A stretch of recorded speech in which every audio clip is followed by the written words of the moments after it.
Oke, hari ini kita belajar tentang kimia dasar, atom, dan tata nama senyawa. Ini adalah bab kedua dari semester Gasal ya. Pertama, kalian akan dikenalkan dengan lambang atom atau unsur. Atom memiliki nama lain yaitu unsur. Nah, atom atau unsur ini lambangnya ada dua macam. Ada yang terdiri dari satu huruf, ada juga yang terdiri dari dua huruf. Kalau terdiri dari satu huruf, maka penulisannya harus huruf kapital atau huruf besar. Contohnya H, C, N, O gitu ya. H itu hidrogen, C itu karbon, N itu nitrogen, dan O itu oksigen. Nah, ada juga atom yang terdiri dari dua huruf, yaitu penulisannya adalah yang pertama huruf besar dan yang kedua adalah huruf kecil, harus ya. Nah, contoh Ca, Mg, Cu, He. Ya, huruf pertamanya huruf besar, huruf yang kedua huruf kecil. Nah, Ca ini adalah kalsium, Mg magnesium, Cu adalah cuprum atau tembaga bahasa Indonesianya, dan He adalah helium ya. Namun apabila ada senyawa ada suatu rumus kimia yang dua-duanya huruf besar, misalnya CO, dua-duanya huruf besar, maka ini bukan lagi atom atau unsur, tetapi ini adalah senyawa. Namun apabila penulisannya C besar, O-nya kecil, maka ini adalah unsur. Oke. Nah, kemudian atom atau unsur itu merupakan partikel terkecil materi ya. Atom itu adalah partikel terkecil suatu zat atau materi. Nah, yang mana partikel terkecil materi ini tersusun atas proton, neutron, dan elektron ya. Proton dan neutron itu berada dalam inti atom dan elektron itu mengelilinginya. Nah, atom ini ada inti dan ada kulit ya anak-anak, atau yang mengelilinginya itu ya. Mengelilinginya itu posisinya di kulit dia. Nah, yang di dalam ini adalah inti atom. Nah, inti atom ini terdiri dari proton dan neutron. Sedangkan yang mengelilingi ini adalah elektron, atau dia berada di kulit ya. Nah, kita lihat proton dan neutron itu kan ada di dalam, di inti atom di dalam sini ya. Nah, ketika protonnya itu 2, maka neutronnya juga 2 ya. Proton itu ditandai dengan tanda positif ya. Kalau kalian lihat di sini tanda positifnya ada 2, maka neutronnya juga 2. Neutron itu nggak memiliki muatan ya, jadi dia ada partikelnya tapi dia nggak ada muatannya kayak gini, jadi kayak bulatan aja gitu. Bulatannya juga sebanyak 2. Kalau misalnya positifnya 3, bulatannya juga 3 kayak gitu ya guys. Nah, ini ada di dalam mana? Di dalam inti. Iya, ini inti. Nah, nanti ada yang mengelilingi ini di sini. Ada kulit lagi, ada kulit lagi. Nah, ini namanya kulit. Nah, kulit-kulit itu diisi oleh elektron. Ini elektron di sini ya. Kayak gitu. Jadi elektron itu berada di kulit-kulit yang dimiliki atom tersebut. Ya, kayak gini bentuknya ya guys. Berikutnya dari cerita ini maka dapat disimpulkan bahwa partikel yang penyusun massa ya, penentu massa itu adalah proton dan neutron, yang mana dia adalah orang yang berada di dalam inti atom. Jadi yang berada dalam inti atom itulah penentu massa. Berarti siapa? Proton dan neutron gitu ya. Nah, sedangkan yang menentukan muatan, apakah nanti atomnya itu bermuatan plus atau minus, misalnya Ca2+, ya yang menentukan muatan ini adalah proton dan elektron. Ya guys, gitu. Nah, lambang atom atau unsur. Di sini lambang atom atau unsur itu disimbolkan dengan X, A, Z. Nah, A itu X ini adalah lambang atomnya, sedangkan A ini adalah nomor massa dan Z adalah nomor atom. Ingat-ingat, yang di atas nomor massa, yang di bawah nomor atom. Nah, kemudian kita memiliki beberapa model atom atau unsur. Pertama, model atomnya yang kayak gini, ini namanya atom netral ya. Jadi dia XAZ, betul-betul nggak ada apa-apanya lagi ya. Itu adalah netral. Tetapi ketika XAZ-nya tiba-tiba ada positif 2, maka dia adalah kation. Nah, atau ion positif. Nah, ketika XAZ-nya ada tiba-tiba -3, maka dia adalah anion. Ya, atau kita kenal dengan ion negatif. Anion nama lainnya ion negatif. Kation nama lainnya ion positif. Ya. Nah, ketika bentukannya netral, maka ketika kita disuruh menentukan proton, neutron, dan elektronnya, maka caranya adalah proton itu sama dengan nomor atom. Jadi proton itu dilihatnya yang bawah. Nah, sedangkan kalau neutron itu yang atas kurang yang bawah. Nomor massa kurang nomor atom, A dikurang Z. Ya. Sedangkan kalau elektron itu sama kayak Z-nya. Jadi elektron itu yang bawah juga. Ya, itu ketika kondisi apa? Ketika kondisi netral. Namun ketika kondisinya bermuatan, dalam hal ini adalah positif 2, adalah protonnya sama seperti netral, yaitu yang bawah yang dilihat nomor atom, dan untuk neutron sama juga kayak atom netral, yaitu atas kurang bawah, A kurang Z. Sedangkan elektronnya ini yang berbeda, yang mana harusnya kan Z aja, tetapi gara-gara bermuatan positif 2, maka ini justru negatif 2. Jadi justru dikurang 2. Ya, jadi kalau elektron itu kalau dia positif, maka mencarinya malah negatif. Gitu, cara nyarinya malah dikurang. Oke. Sedangkan ketika dia negatif 3, maka dari segi proton sama kayak netral, sama, yaitu yang di bawah juga. Dari segi neutron sama juga kayak netral, yaitu atas kurang bawah. Nah, dari segi elektron itu nomor atomnya ditambah 3. Lihat, kalau di sini negatif, maka ini malah positif. Ya, di sini negatif 3, nah di sini positif 3. Mencarinya gitu. Ya. Nah, kenapa bisa demikian? Karena didasarkan pada definisi dari positif dan negatif itu sendiri. Jadi positif 2 itu artinya kehilangan 2 elektron. Ingat, kalau kehilangan berarti kan negatif. Ya. Nah, kalau negatif 3 ini justru menerima 3 elektron. Berarti dia positif 3. Gitu ya guys ya. Oke. Nah, dari proton, elektron, neutron yang bisa kita cari, selanjutnya kita harus mengetahui bahwa atom-atom tersebut bisa mengalami bentuk isotop, isobar, dan isoton. Nah, apa itu mereka bertiga? Nah, isotop itu adalah kejadian pada saat protonnya itu sama. Isotop, kalian lihat huruf terakhirnya huruf P, berarti protonnya sama, yaitu yang di bawahnya ini sama, tuh 17. Sama-sama 17. Oke. Nah, sedangkan kalau isobar itu pada saat nomor massanya sama. Bar berarti massanya yang sama, yang bagian atas.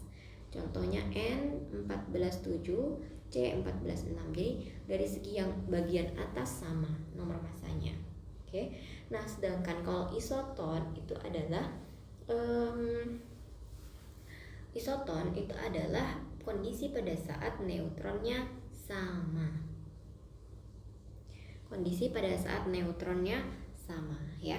Jadi artinya neutron sama itu di sini cara menghafalnya adalah huruf terakhirnya huruf N, maka dia adalah neutron ya. Nah, di sini neutronnya sama, 31 kurang 15 kan 16, 32 kurang 16 juga, sehingga mereka dari segi neutron sama. Itulah kenapa disebut isoton. Oke. Nah, ini pertanyaan tentang menentukan proton, elektron, neutron yang bisa kalian coba hitung ya. Argon 4018, Fe 5426, 2 nitrogen 14,7 3 min. Nah, lanjut. Berikutnya kita akan mengenal, selain kita mengenal atom ya guys, kita juga mengenal tentang molekul dan juga ion. Nah, molekul itu berarti intinya dia gabungan antara atom. Ya, 2 atom atau lebih gitu ya. Intinya gabungan dari 2 atom atau lebih. Nah, terbagi menjadi 2 bentuk. Ada yang dia itu molekul yang tergabung dengan 2 atom atau diatomik. Ada juga molekul yang tergabung dari 3 atom atau poliatomik, 3 atom atau lebih ya. Kalau diatomik contohnya H2, N2, O2, pokoknya yang ada dua-duanya ya. F2, Cl2, Br2, I2. Ya, ini yang diatomik. Nah, untuk model itunya FClBRI ini masuk di kategori golongan 7A. Ya, kalian pokoknya intinya yang golongan 7A semuanya ini ya, semuanya diatomik gitu. Nah, ada juga diatomik yang modelannya itu seperti ini. Artinya dia terdiri dari unsur yang berbeda, yaitu tapi 2 unsur tapi beda gitu guys ya. Contohnya H terhadap Cl membentuk HCl, C terhadap O membentuk CO gitu. Oke. Nah, lanjut. Kalau poliatomik berarti terdiri dari 3 huruf atau lebih. Contoh yang terdiri dari 3 huruf yang sama adalah OOO atau O3. Ya, O3 ini adalah ozon ya, ozon gitu. Kemudian ada H2O. Ini ada H2O untuk yang terdiri dari lebih dari 2 atom.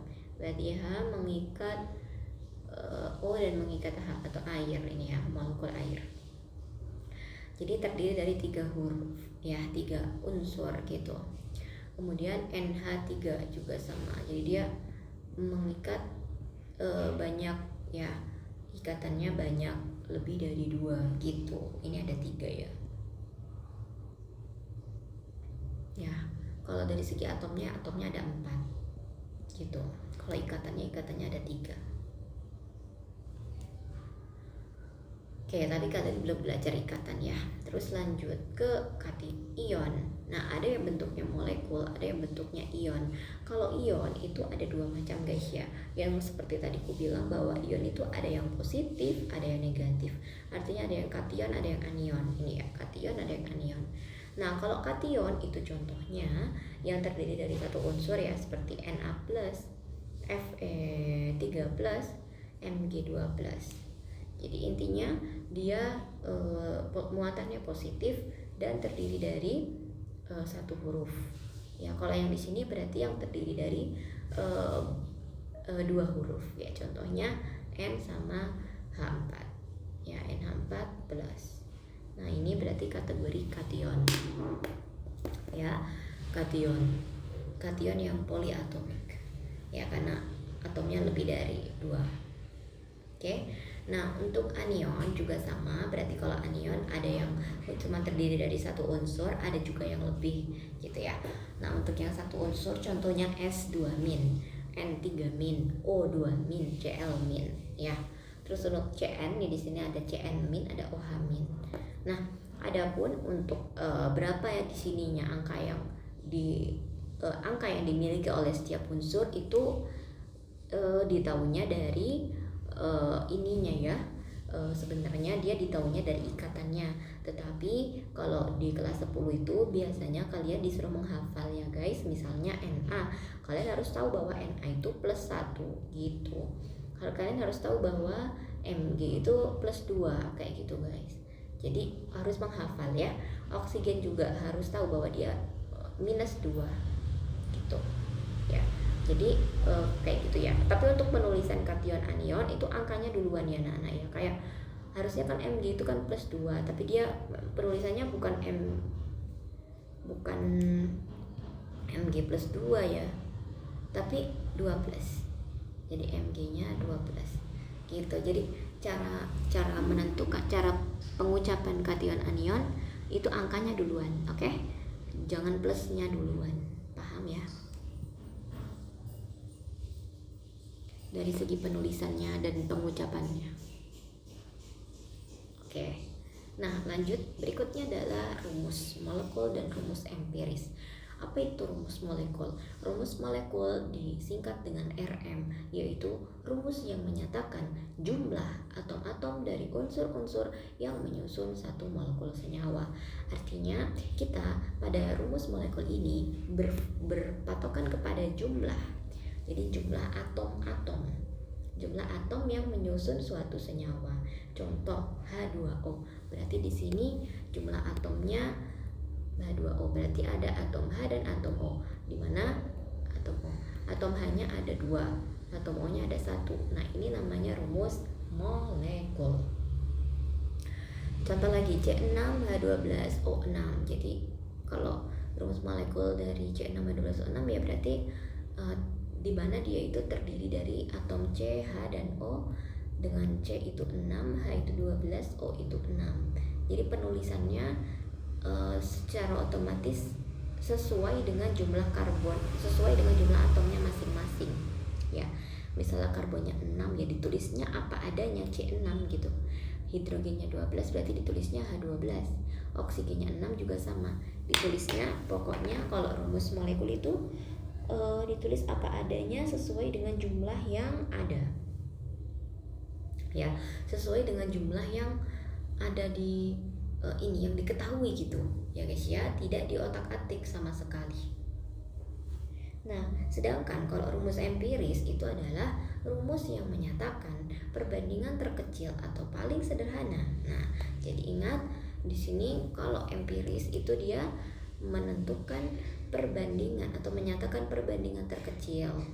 Kalau ini jumlah konkret asli gitu. Kalau ini perbandingan terkecil yang paling sederhana dari atom-atom dari unsur-unsur yang menyusun suatu molekul senyawa. Contohnya yang paling terlihat adalah ini. Ketika aku punya senyawa glukosa dengan rumus C6H12O6, ini berarti kan rumus asli, rumus konkretnya, berarti ini adalah rumus molekul. Sedangkan rumus empiris dari glukosa berarti CH2O. Kenapa bisa? Karena di sini bisa diperkecil C6H12O6. Ingat, ini adalah menyatakan perbandingan terkecil. Berarti ini bisa aku bagi 6 ya. Berarti C1H2O1 atau CH2O. Gitu. Jadi itulah rumus empiris yang dimaksud dari kalimat ini, ya. Bisa dipahami ya. Mungkin kalau contoh yang lain itu nggak terlalu kelihatan karena kebetulan nggak bisa dikecilin guys. Contoh air kan H2O secara rumus asli, rumus molekul. Nah, rumus empiris juga H2O karena nggak bisa dikecilin lagi gitu. Itu udah paling sederhana ya. Begitu juga dengan amonia itu NH3, maka rumus empirisnya juga sama, NH3 ya, dia nggak bisa diapa-apain lagi. Oke, nah berikutnya adalah tata nama senyawa. Untuk tata nama senyawa di sini ada 2 macam, yaitu untuk senyawa yang terdiri dari logam dan non logam, dan satunya lagi untuk senyawa yang sama-sama non logam, ya. Nah, kok bisa? Bagaimana cara kita tahu Kak dia itu logam atau non logam? Nah, caranya adalah kita bisa melihat, kita bisa menghafal ini ya. Dari golongan 1, 1, 2, 3 ya, 1, 2, 3A ini adalah logam ya, sedangkan 5, 6, 7A ini adalah non logam gitu ya. Nah, kalau golongan B itu jelas logam. Oke anak-anak, jadi kalian bisa melihatnya dari situ, dari golongannya ya. Oke. Contohnya aluminium Al 3+ dan F- ya. Di sini kan berarti di sini kan Al termasuk logam, F termasuk non logam. Maka dia penamaannya mengikuti aturan yang pertama ini ya. Nanti caranya begini. Al itu kan 13 ya, F itu kan minus. Nah, bentuk dulu senyawanya. Misalnya Al, cara membentuk senyawa adalah mereka bertukar ini anak-anak, bertukar apa ya namanya, bertukar muatan. Nah, di sini kan negatif 1, berarti di sini Al-nya 1. Jadi negatifnya diabaikan juga guys ya. Jadi Al 1, terus jadi ibaratnya ini ke sini, F-nya yang dari si Al berarti 3. Al1F3 atau AlF3 gitu ya. Jadi dikali silang, maksudku partnernya itu bertukar pasangan gitu ya, gitu. Tapi plus minusnya jangan dimasukin, angkanya saja yang dimasukin, oke? Nah, sehingga dia adalah AlF3. Nah, biasanya ibu akan memberikan pertanyaan yang sudah dalam berbentuk senyawa seperti ini, atau kadang juga ibunya memberikan dalam bentuk atomnya, kayak atom aluminium dan atau unsur aluminium bertemu sama unsur fluor, jadi apa namanya.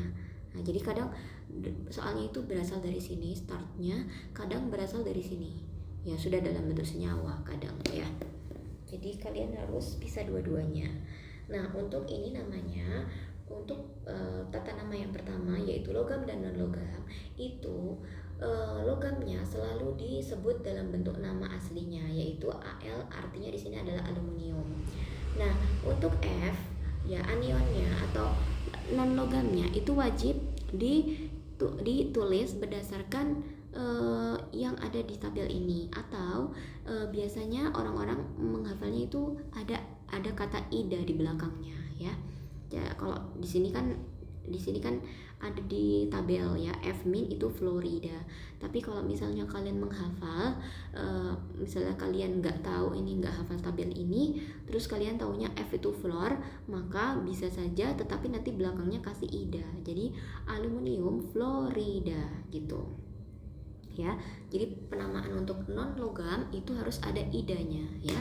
Oke. Nah, begitu juga dengan Fe3+ dan CO3 2-. Nah, ini kan tadi terdiri dari sama-sama satu huruf ya, sama-sama atomnya satu ya, monoatomik ini, Al sama F gitu, sama-sama satu unsur. Kalau ini ya, Fe-nya satu unsur J. Nah, CO3 ini, nah C-nya C besar, O-nya O besar 3 kali. Nah, artinya ini kan berarti poliatomik. Nah, bagaimana Kak jika seperti ini modelnya? Nah, sama aja guys ya, caranya sama. Berarti ini Fe logam ya, karena dia golongan B. Dan untuk CO3 non logam ya, jelas non logam ya, karena karbon itu non logam, oksigen juga non logam, kan dia gas ya gitu. Nah, sehingga penamaannya ngikutin aturan 1. Oke, kita lihat di sini Fe, misalnya ibu dikasihnya Fe dan CO3 gitu ya. Fe itu kan 13. Nah, Fe itu 13. Nah, taunya dari mana Kak? Nah, itu sama, itu juga menghafal ya guys ya. Nah, untuk Fe di sini lihat kalian ini datanya ya. Nah, Fe itu ada 2 macam nih. Ada Fe2 sama Fe3. Nah, nanti tergantung ibunya suruhnya apa gitu ya guys. Jadi kalau di sini aku contohnya Fe3+. Berarti Fe3+ sama CO3. CO3 itu yang mana? CO3 itu berarti poliatom ya guys ya. CO3 itu yang ini. Nah, CO3 itu adalah karbonat, CO3 2-. Maka kasih masuk di sini Fe3+ sama CO3 2-. Maka tulis dulu Fe-nya dan CO3-nya. Ingat kalau poliatom ya, poliatom harus dikurung ya guys supaya nggak bingung.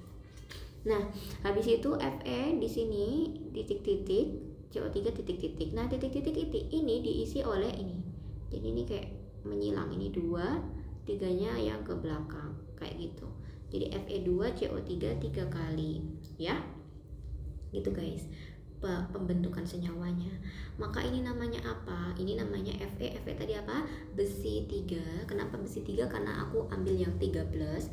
Kalau ambil yang 12 berarti besi 2 ya anak-anak. Nah, ini berarti besi 3.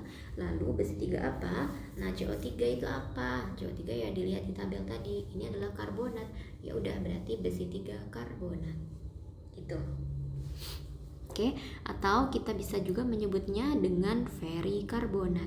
Kenapa bisa ferri Kak? Ini ada nama lainnya ya. Nama lain dari besi 3 itu adalah ferri. Oke, gitu. Jadi kalau ini anak-anak cara menghafalnya itu, kalau biloxnya tinggi, ini namanya bilangan oksidasi atau bilox. Kalau ini 3, ini kan 2. Nah, yang 3 itu biasanya belakangnya I. Kalau yang 2 itu belakangnya O ya. Sama kayak Cu ini. Ini kan ada plus 1, ada plus 2. Kalau yang plus 2 pasti I, jadi kupri. Kalau plus 1 pasti O, kupro, gitu. Ya. Nah, berikutnya adalah untuk sama-sama poliatomik. Nah, misalnya di sini kationnya poliatomik, anionnya juga poliatomik nih. Kationnya poliatomik, anion juga poliatomik. Nah, di sini ada NH4 plus sama CrO4 2 minus. Oke. Nah, ini caranya adalah dengan sama, yaitu NH4 itu adalah plus 1 dari tabel ya. Di sini NH4 ini amonium namanya ya, amonium. Nah, amonium NH4 plus terus kromat, berarti CrO4 2 min. Kromat itu CrO4 2 min. Kalian bisa lihat di tabel ya. Ini adalah kromat. Nah, coba disatukan berarti dia jadi apa? Berarti kan NH4 plus CrO4 2 min. Tulis dulu NH4 titik-titik CrO4 titik-titik. Nah, NH4-nya berapa? Ini 2. Ingat, karena ada 4 terus lagi ada 2, habis ada 4 ada 2, maka ini bikin rancu. Maka kalian kurungin ya guys ya.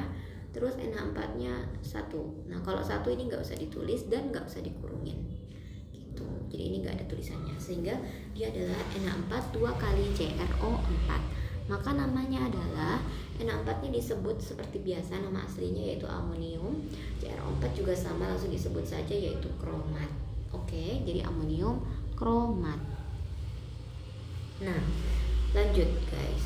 Berikutnya yang nomor 2, ketentuan yang kedua yaitu apabila dia non logam dan non logam. Ya, berarti ini yakni sesama anion ya guys ya. Artinya non logam dan non logam. Oke. Nah, berdasarkan penamaan non logam dan non logam, ini ada beberapa ketentuan. Yang pertama, hidrogen jika ada H, maka ini nggak boleh pakai awalan Yunani. Jadi hidrogen itu nggak boleh pakai awalan Yunani. Oke, maksudnya adalah contoh yang ini ya, HCl. Ya udah, hanya itu sebut saja sebagai hidrogen gitu. Terus Cl-nya ya kayak biasa ya, Cl min berarti klorida. Ya, kalau orang yang kedua ini ngikutin tabel guys. Jadi orang yang kedua itu ngikutin tabel.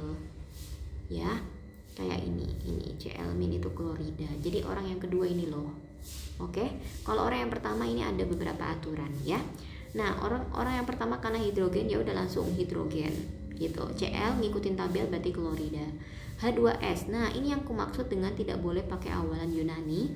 Artinya dia bukan dihidrogen. Ini kan 2 itu kan harusnya di. Ini ya awalan Yunani ya. Ini 2 itu di. Nah, berarti harusnya kan di Kak. Nah, tapi ingat aturannya hidrogen itu nggak boleh pakai awalan Yunani. Berarti bukan dihidrogen. Tetapi apa? Tetapi hidrogen biasa begitu. Jadi hidrogen terus S ngikutin tabel yaitu sulfida. Gitu ya. Nah, terus untuk berikutnya apabila O di sini. Ya, kalau O di sini di situ ketentuannya nggak ada sih. Kalau oksigen nggak ada yang gimana-gimana. Cuman oksigen ini kutulis karena memang dia sering banget terpakai atau sering banget masuk di kategori non logam dan non logam. Jadi seringkali senyawa atau atom itu ketemunya sama O gitu guys. Kayak C ketemunya O, C ketemunya O lagi, N ketemunya O, N ketemunya O. Jadi lumayan banyak atom-atom yang bisa mengikat oksigen. Ya, sehingga aku tulis di situ gitu ya. Nah, untuk contohnya di sini CO2 dan CO dan N2O5 dan NO2. Artinya C bisa bertemu dengan O dan C bisa bertemu dengan O itu memiliki, jadi jika dua unsur itu bisa membentuk beberapa senyawa yang berbeda, kan ini ada dua unsur C dan O kan. Nah, ini bisa membentuk tipe-tipe nih, ada CO2, ada juga yang CO kayak gitu guys. Ya, terus ada juga N sama O. Nah, ini bisa membentuk N2O5, ada yang membentuk NO2, ada yang membentuk NO3.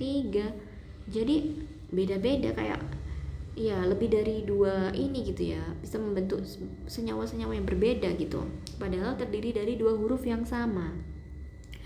Oke, maka aturannya untuk yang kategori seperti itu ya, yang terdiri dari dua unsur tapi bisa membentuk beberapa senyawa yang beda, maka cara memberikan nama adalah orang yang pertama itu kalau misalnya dia jumlahnya cuma satu, maka tidak perlu pakai mono. Jadi aturan yang pertama, dia nggak perlu pakai mono jika di awalan.